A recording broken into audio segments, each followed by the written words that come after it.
Well, hello and welcome to Get Informed, America, the show that breaks through the mainstream media box to bring you real smart news. Hi, I'm Dave Oakenquist, and joining me is the smartest man I know, and who is thankfully the editor of Informed America, Mr. Rodney Johnson. Rodney, thank you so much for joining me. Absolutely, Dave. Good to be here. Rodney, you got a little bit of a change in scenery there. I like the new digs in the office. Yeah, we're trying to change it up a little bit, kind of see how it looks. You might notice it's pretty much the same color. It's just a different room. Well, it looks absolutely fantastic. I like that little bit of touch with the, you got a little picture there behind you and a bookcase. And of course, that nice, beautiful sailboat. So, well, there you go.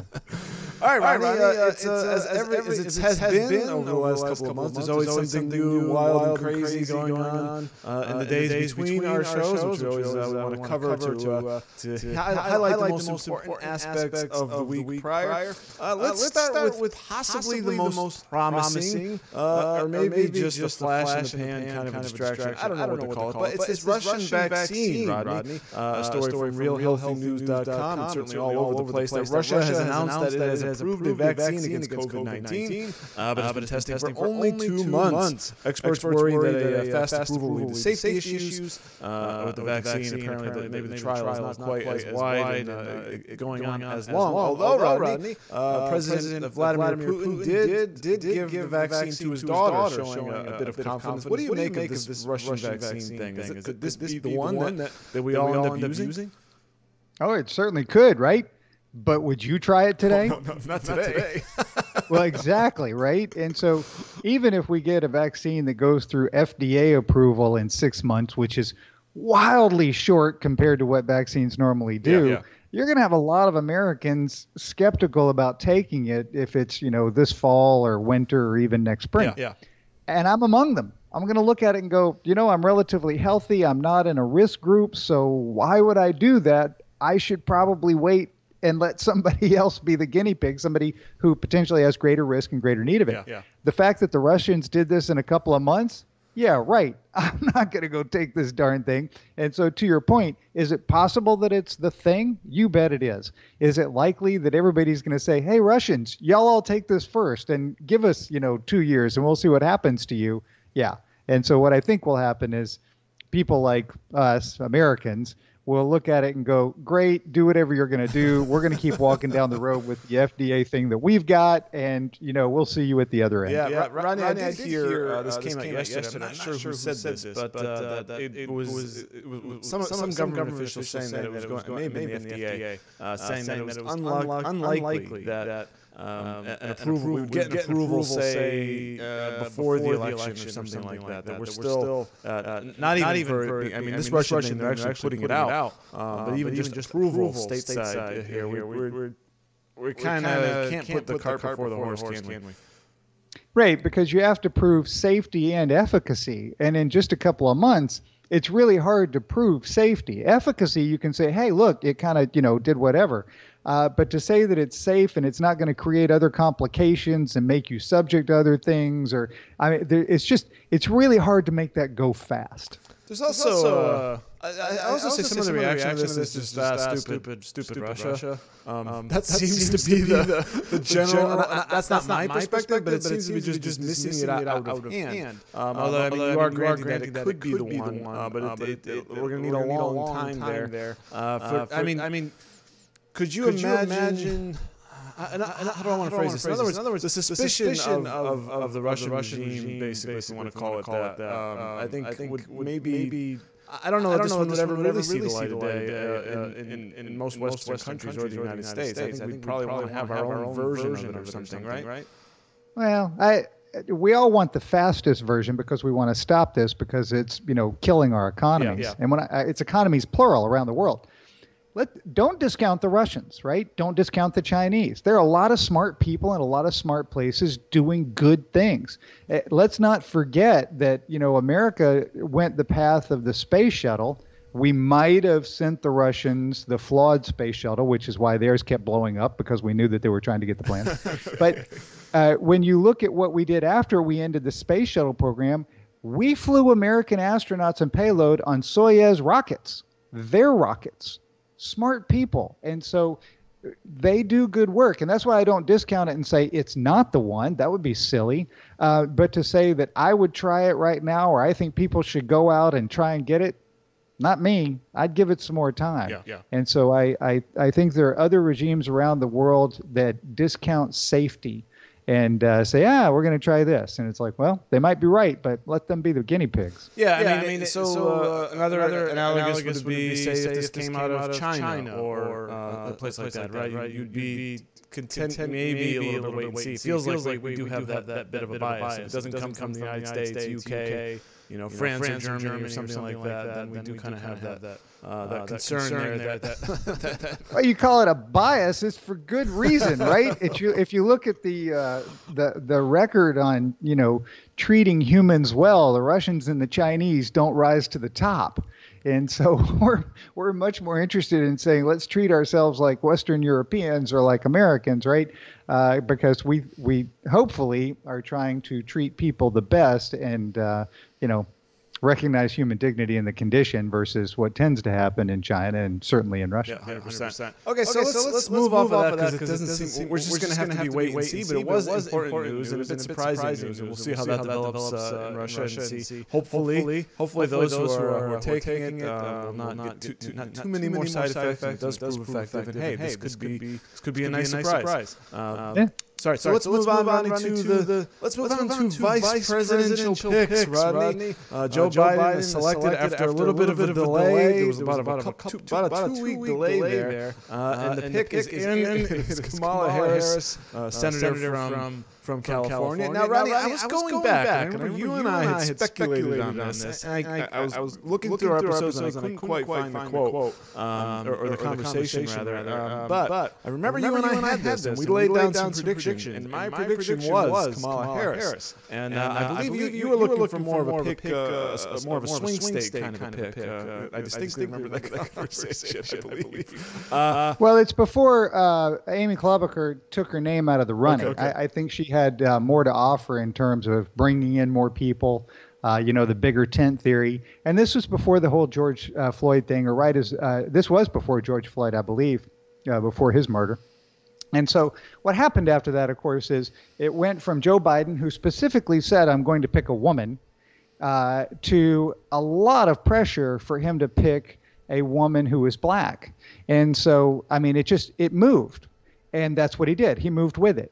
Whether it's a smart move or a bad move or a great move or whatever, he went with the prevailing forces. Mm-hmm. And so the short list was, I believe it was Whitmer and, of course, Susan Rice. Yeah. And a couple of others. Karen Bass, but Kamala Harris was clearly, on the stage, the national stage last year. She kind of got her name out there. She's got some things on her CV that make you scratch your head. Being a prosecutor makes her something of a top cop in a world that is not interested in cops from a lot of people. Yeah. And so, I don't know. There's a lot to be said about it. It's really, really interesting, right?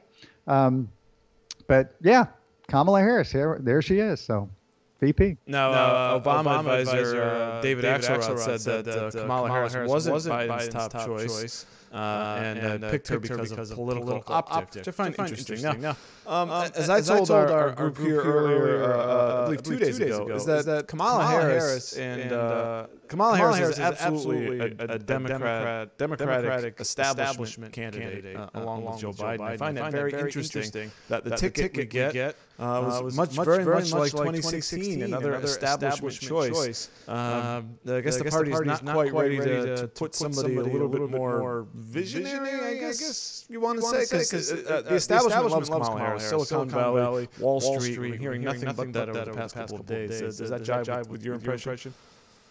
No, I find that to be a farce. They're fawning over Kamala Harris because she was picked, right?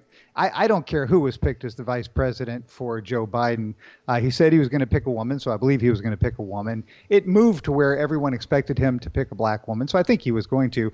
The media was going to fawn over that choice no matter who it was. Okay. And it just is what it is, right? I can't imagine that the mainstream media was going to pick apart whomever was chosen for that slot. I just don't see it. Wall Street loves her because she's pragmatic. You say she's an establishment. I wonder how you make that distinction, because she moves, right? She loved the Green Deal until it turned out people hated parts of it, and then she didn't like the Green Deal. And then she said we needed, public health care until some people pushed back. And then she said, well, maybe not public health care. And so the point is, I have not seen a list of things that she has been hard and fast on. I haven't seen her be an ideologue on certain things or against certain things. She moves. And so Wall Street's thrilled that they didn't get someone who was dead set on a tax on financial transactions. And yes, that's an Elizabeth Warren, or somebody who is going to come in and say, you have to have X people of Y pedigree on your boards and all these other things. That's what Wall Street's thrilled about. And Silicon Valley's thrilled is because she was out there. Those are her supporters. Those are her donors. Yeah. And so she knows them. And so, people on both coasts got a little something that they wanted out of this. So. Oh, so it's a little bit hard to pin down then, huh? A bit of a chameleon, I guess you want to call it that. Because if you look on govtrack.us, where they sort of rate all they rate voting records, and then, of course, by ideology. She, according to govtrack.us, Kamala Harris is the most liberal senator. More so than Bernie Sanders, Rodney. According to her. Again, what are they going to base that on? She's a first-term senator. There's not a piece of legislation with her name on it. The thing that people know her for is her slam of Joe Biden in the debates last year, and her being particularly aggressive with Brett Kavanaugh. Yes, that's one way to put it. Well, and so you look at it, and so name me a piece of legislation that she has championed that is way out there to the progressive side that actually, did something. And so she was, it's just not there is my point. And so I think it's misleading to say that she is the most liberal, because all you have to do to get that score is vote against the Republicans every time on things that came up in a Senate where you knew you were going to lose because you were in the minority. That's pretty easy to do. Yeah, okay. So that would be one of the criteria. Co-sponsors, what you vote for, what you vote against. Yeah, if you always vote against Republicans, if you don't co-sponsor a bill with a Republican ever, that kind of thing. And that's why John McCain was considered so moderate. Just to give an example, because he did a lot of co-sponsorships with Democrat senators, that kind of thing. Right, a lot across the aisle, which Joe Biden did too over the life of his career. Yeah. And so I'm not taking a lot of shots at Kamala Harris. That's not what this is. I'm saying that there's not a lot of data on what she has done or stood for, because the big planks that she had in her platform as she was making her bid for the nomination, she tended to change her mind on. So it is what it is. She's pragmatic. Rodney, this will come up a little bit more. I think it's certainly been floated by the media a lot. This idea, and there's a story. This is not many such stories. Here's two examples. One, I saw a poll put out for the 2020 Democrat primary. I know we're thinking way ahead here, but Joe Biden's name was not on that list. Curiously, there was a story out of CNN from Chris Cillizza, I believe, who said Kamala Harris is the most well-prepared candidate to take over if and when Joe Biden steps aside. It seems like the media is really setting us up here, but Biden has maybe no intention of even going through his 4 years if he gets elected. That this is basically we're selecting a vice president to step in and become president, possibly without even before even the election happens in 2024. I'm getting a lot of strong smoke signals on that. What do you make of that, Rodney? I think it's a lot of strong smoke of something, right? Okay. So I can't imagine anyone running for president and saying, I'm going to do this so that I can step aside. That's small town politics stuff. Joe Biden has wanted to be president for a long, long time. Going back to my college days in the 80s, where there was a bit of a swirl around Joe Biden, who did run for president, but might have mischaracterized some things on his resume. And so you come all the way. Is that maybe? And so, and I think there was something about where he was in law school when he graduated. But I don't worry about such things. But I think Joe Biden has wanted to be president a long time, and I think this is his shot, and he's pretty excited about it, and he intends to be president. But I think a lot of people are looking at the reality of the fact that Joe Biden is 78 years old, and Joe Biden running right now is different from Joe Biden running in 2024 or for the 2024 election and being 82, 83 years old. And so this is going to be an interesting thing, not this election cycle, but like you say, the next one. And it's unusual for somebody to run for just one term. That's the thing about stepping aside. And so the idea that he would say, you know what, I've done one term, I'm a little older, maybe I had a health scare, maybe something else, and then he steps aside and Kamala Harris becomes the de facto leader of the Democratic Party, and then she runs and potentially has 8 years, and so the Democrats carry for 12. I think that's what people are talking about, and it looks very logical, right? They have to win, but it looks very logical.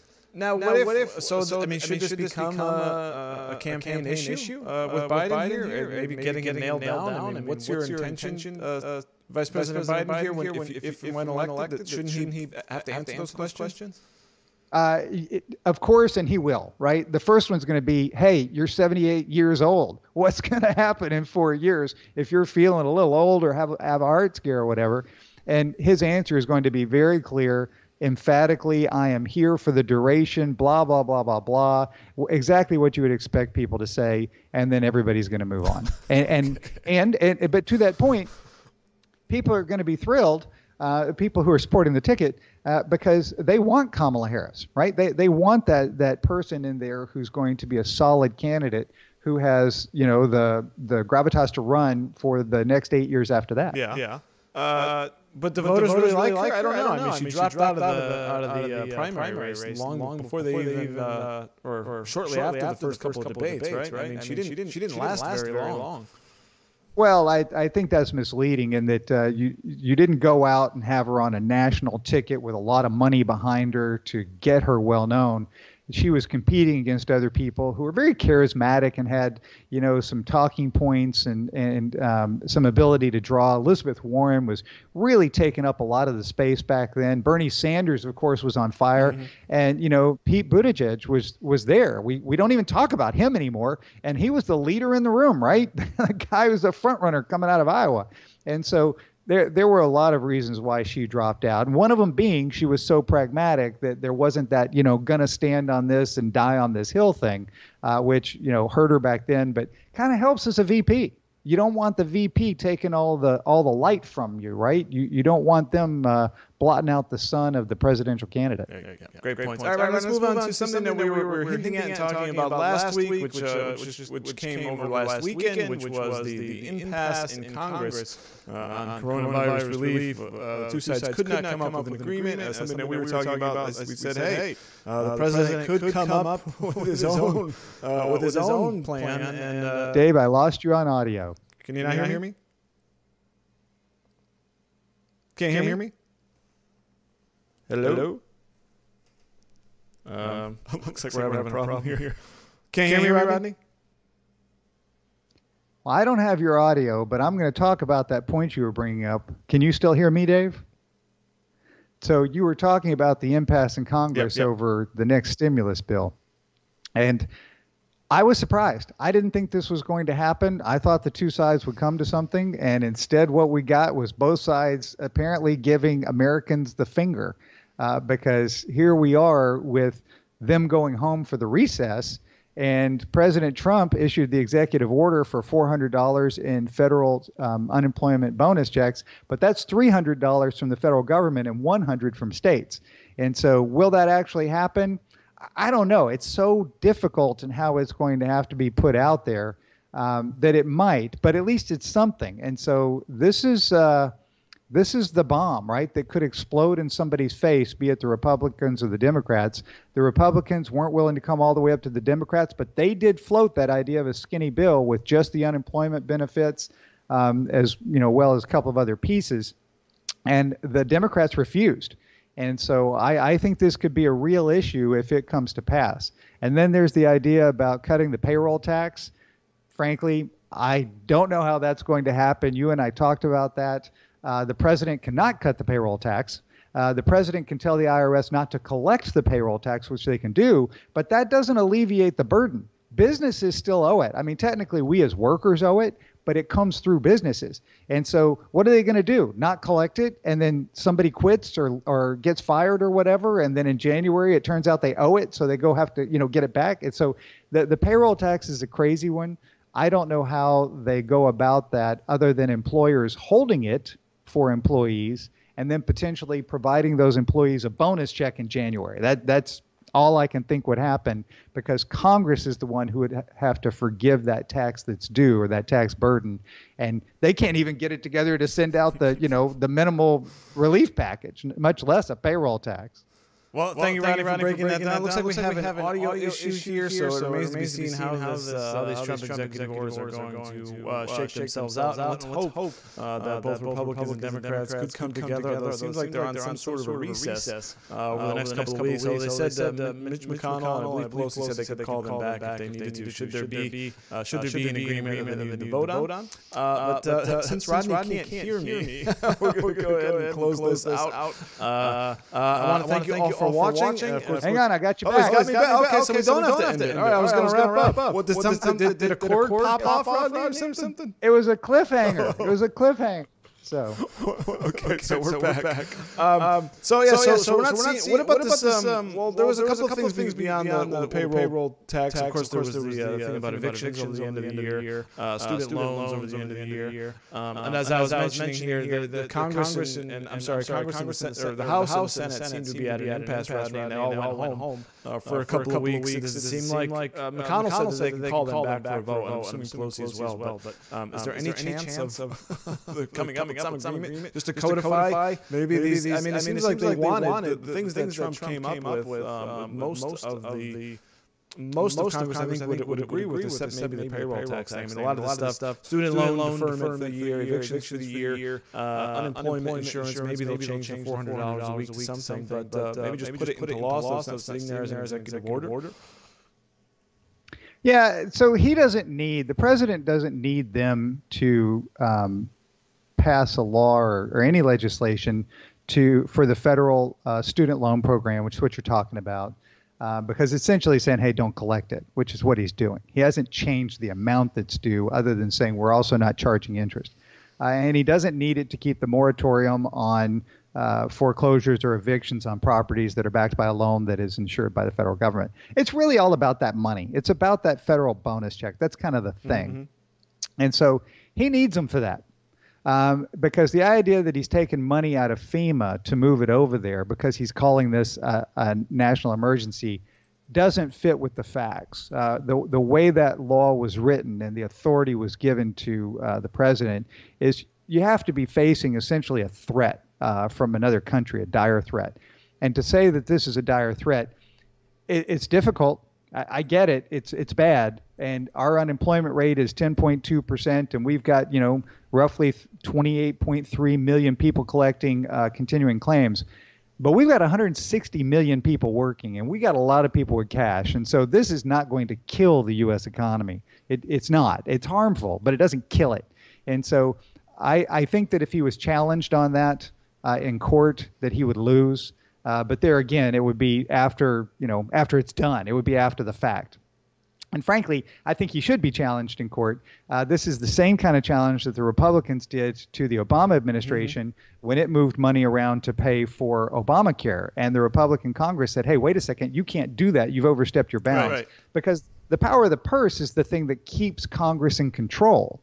And over roughly the past 60 years, 70 years, we have seen Congress continually allow power to move to the executive branch because they don't want to do their job. They don't want to legislate because it's hard. It's much easier for them to stand up and complain and yell and scream versus actually reaching a compromise and taking the arrows. And so instead what happens is the person who's in power says, okay, we're going to do X, and then basically challenges them to call him on it. And so that's where we are. I think they should call him because I would love to see power back in Congress instead of in the Oval Office because it's better for all of us. And frankly, we would actually hold them accountable to do their stupid job. And so that's what we should see. Agree 100%. Thanks so much, Rodney. I'm glad you were here to wrap that up. I want to hit a couple of little things, a couple of stories on Informed American. Is this a Tesla killer? American-built Lucid Air goes 500 miles per charge. I know this is a space you watch a lot. Certainly Tesla and the advancement of battery technology. Rodney, talk about this car a little bit here for all of us who haven't heard of this thing. It's a pretty awesome looking car. Sure is. And so it's a sedan, and they say that they have been rated by an independent testing company at, I think, 518 miles on a charge, which is a fabulous thing.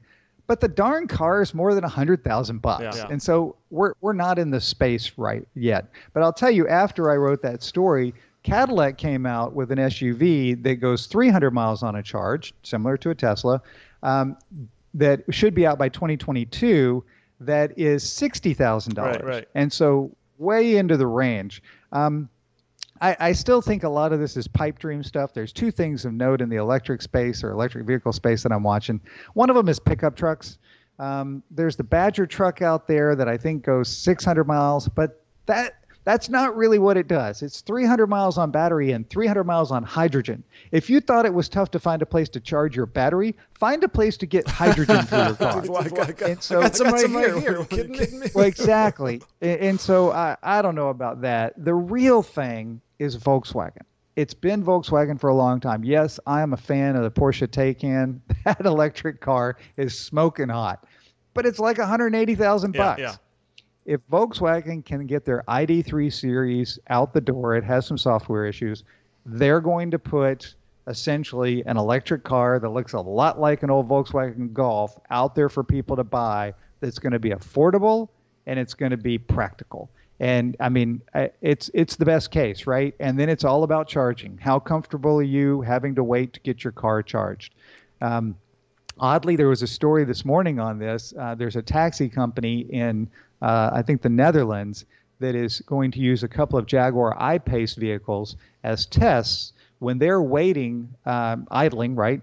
They're going to idle on charging pads that they literally just park on top of. Nice. That's an idea that's been out there a long time. For anybody that has an iPhone where you can set it on the pad and charge it, it's the same principle. And so if you can imagine that in your garage where you just pull in each night and, it charges your car, that's got some value. What does that has cost? A lot more. How much does a charging pad cost? Well, exactly. It has a lot more value, not there, but at parking garages. Right, okay. Think airports, think your office building, think whatever. And so there's a lot of value in that sort of thing. But we're still a long ways off. We're still a couple of percentage points of vehicles in general. Yeah, I mean, that's what I'm thinking of Tesla with trying to go a little bit more downscale, to $30,000, and that just seemed to fail. How far away are we from this competing with your Honda Accord, your Toyota Camry, kind of a car? Where are we? How far off are we? Would you guesstimate? Are we from that? You mean in time? No, yeah, exactly. Yeah. Well, so you need 5 years. You need a couple of things. You need some more breakthrough in battery, and I think you're probably 10 years away from the cost being there. Okay. But you need it's that rapid charging thing, and then you need the availability of charging stations that can match. Just think of how long it took for us to get gas stations on every corner. We're talking a century. So, I mean, that's a long time. And so it won't take that long, of course, to get charging stations everywhere or make them available enough. But to your point, Tesla hasn't broken this code. Tesla's offering a car. They make some money on it. Tesla loses money. The company doesn't make money. Their profit comes from selling zero-emission vehicle credits to other companies. They are making a little bit of cash because you and I force this system through government mandate, and Tesla's able to sell credits. It is not about the way they sell cars. Interesting math there, how that all works, and yet they're more valuable, the most valuable car company in the world, aren't they? Yes, and they're more valuable than many other car companies put together. So, who knew? That's a crazy world Rodney. Although the one good thing is that they are able to send rockets up to space, which apparently our own NASA has been struggling with. So I don't know what to make of that. Yeah, they're doing some cool things, no doubt. Yeah, certainly. Rodney, do you have any other small items on your plate for this week that you want to bring up to everybody? Yeah, there's a couple in higher education, and one of them is a story on Harvard. They announced that they see a 20% drop in the number of people who are coming in as freshmen, which means that 20% of their freshman class has chosen to defer until next year, and 40% of the people who normally live on campus have chosen not to show up or live there on campus. And so what you're seeing is a big, scoop being taken out of Harvard. Now, nobody's worried about Harvard, which has a $40 billion endowment. Right. But just imagine that rolling down the system as to other universities who might be seeing a lot of deferments this year as people go, you know what, if I'm not going in person, I don't want to go at all. And so that could be very interesting. And at the same time, there was the Department of Justice yesterday issued a decision that Yale has actually been discriminating by race against Asians and white applicants and saying that it was many times more difficult for them to get in. And they gave Yale 2 weeks to change the way they do this and come up with a plan, or else the DOJ is going to file a lawsuit against them. I don't want to go too far down into the rabbit hole. It is interesting to see what happens with that discrimination issue. But just to go back a bit to students basically not showing up or deferring their enrollment, that sort of thing. Education has been one of the spaces that people have been calling for disruption, reform. Could this be the opportunity for that kind of a structural reform in the education system around here, or will it just be a little bit of pain now and then we'll go back to normal? Oh, I think it's going to be some reform, maybe not as much as people want. My 3 kids have gone through college. The youngest is a rising senior. And so we've seen it. And all of us who went to college know this, right? Online, you can get the information from a professor. Yeah. But it does not replace that in-person experience you have. What you get from being with other people in the room, your classmates, right. What you get from just, the general sense of how things are going and the understanding. You can't replace it with an online meeting. Doesn't work. And so to say that workers can be productive online, it's like they're already trained, right? You're expecting them to do a job that they're trained to do and go about their task as written. Learning a new thing is very different. And then you get into the labs and the on-hand things that you have to do. And so I think what you're going to see is this break in education where there are some things that you do online, that freshman English class with 700 people, right? Why are you in the room watching your phone when you could be at home doing the same thing? Versus the higher classes. The question is, what's the price breakdown going to be? Because universities are not set up for this. Absolutely not. And so it's going to be an incredible reckoning to see universities have a much lower use of their space.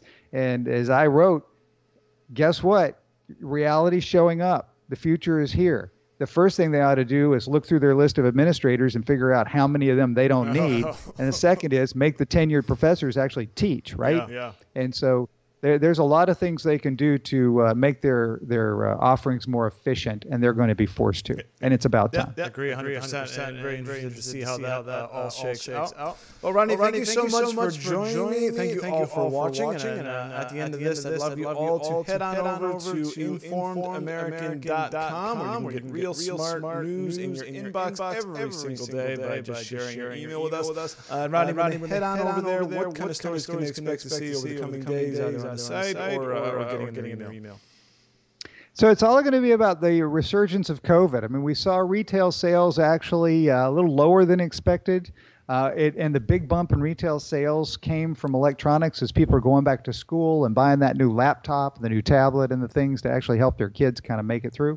And so I think the conversation is going to be what is the continuing shutdown doing on the economic side, and what is the lack of the federal bonus money doing? And so I think we're going to start seeing more stories about economic hardship next week. Excellent. For Rodney Johnson, I'm Dave Okoquist telling you to get informed, America.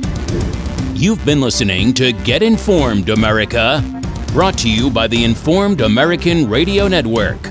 Please like and subscribe today in order to get new exclusive weekly episodes. Any questions, thoughts, or comments can be sent directly to info@informedamerican.com. And don't forget to visit informedamerican.com to keep up with real, smart news. Until next time, fight fake news and find common ground.